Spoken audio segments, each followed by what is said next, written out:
Good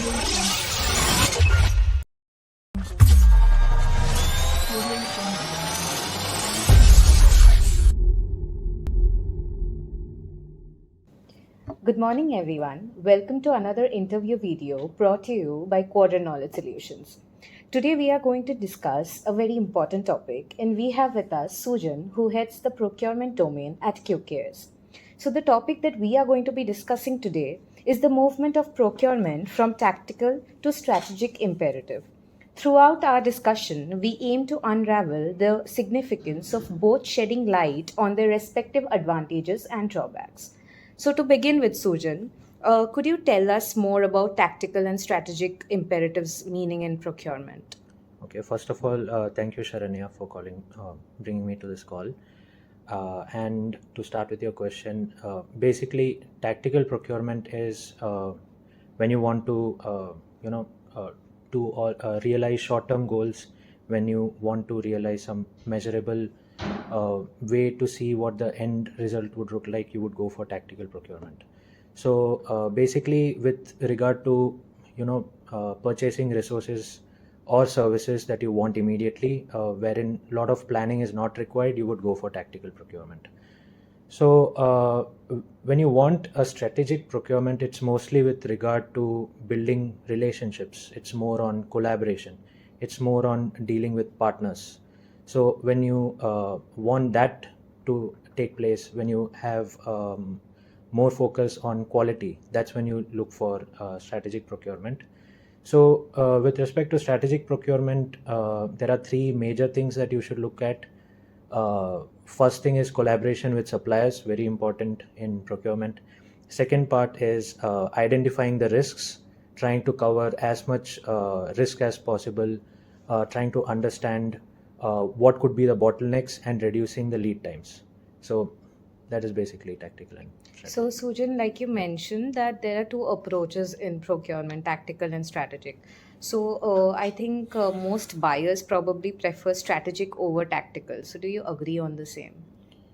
Okay, that's a good question. So, tactical, what I understand is that tactical and strategic procurement is required for within a company, because when you like I mentioned before, when you want like immediate purchases to be done, when you're not looking at planning the whole thing, you're mostly looking at tactical procurement.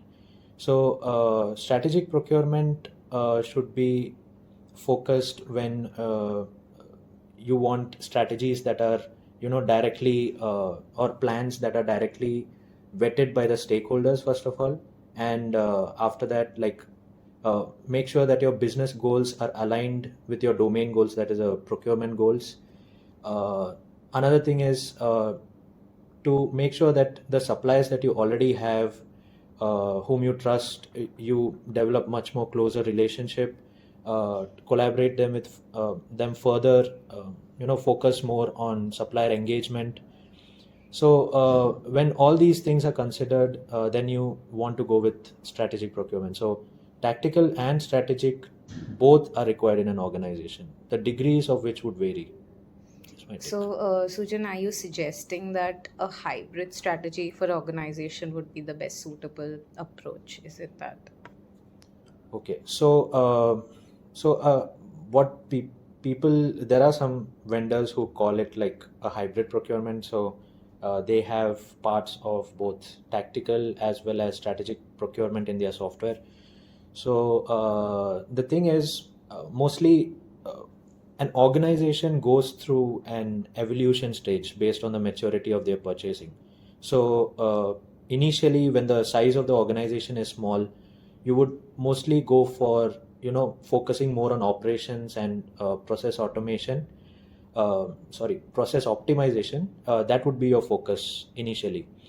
But then, as your organization matures, what you want to do is shift from say tactical heavy procurement more into strategic heavy procurement.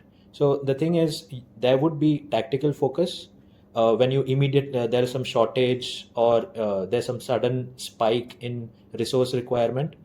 that's when you would immediately look for a tactical approach, but you wouldn't want to do that on the long run, because there'll be a lot of risks, underlying risks that are missed. There'll be better plans that could have been made.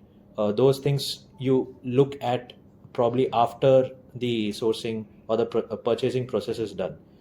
So in that case, a strategic sourcing, strategic procurement would be the requirement. So to do that, you would have to first of all automate your procurement process. So in procurement we call it like the process to pay cycle. So that should be the focus of automation. After that, what you would want to do is there are some operational parts, like for example, contract management, the bidding process, contract creation. So those segments could be automated, and that would help improve your relationship with the suppliers also.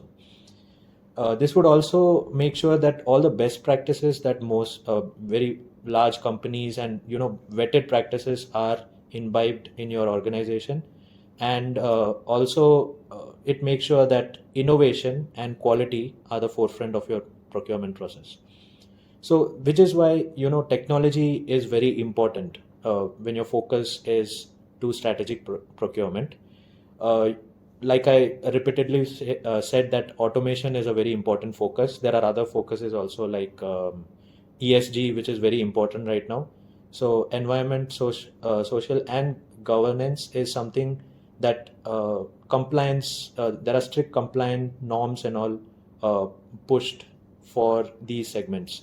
So these are all the segments which can be easily managed using technology. Lot of brain power and a lot of stress goes into all this, which technology can take over immediately, so that you could plan better, develop a better understanding of your suppliers and stakeholders. That's where the employee should focus on, rather than repetitive tasks and the boring part of procurement. So, since we've come to the end of this discussion, I think what we take from this discussion is, as professionals, they need to maintain a balance between the two approaches that you mentioned, considering the end goals of the organization, that is, its risk tolerance and supply chain complexity. Last but not the least, its size. Also, since you mentioned technology, so technology can help in this regard to automate repetitive processes, offer analytics, SRM software, integrate with business goals, and track the ESG goals like you mentioned, and for maintaining compliance and governance. Yeah. Thank you so much for being a part of this discussion. Stay tuned for more such videos. Thank you.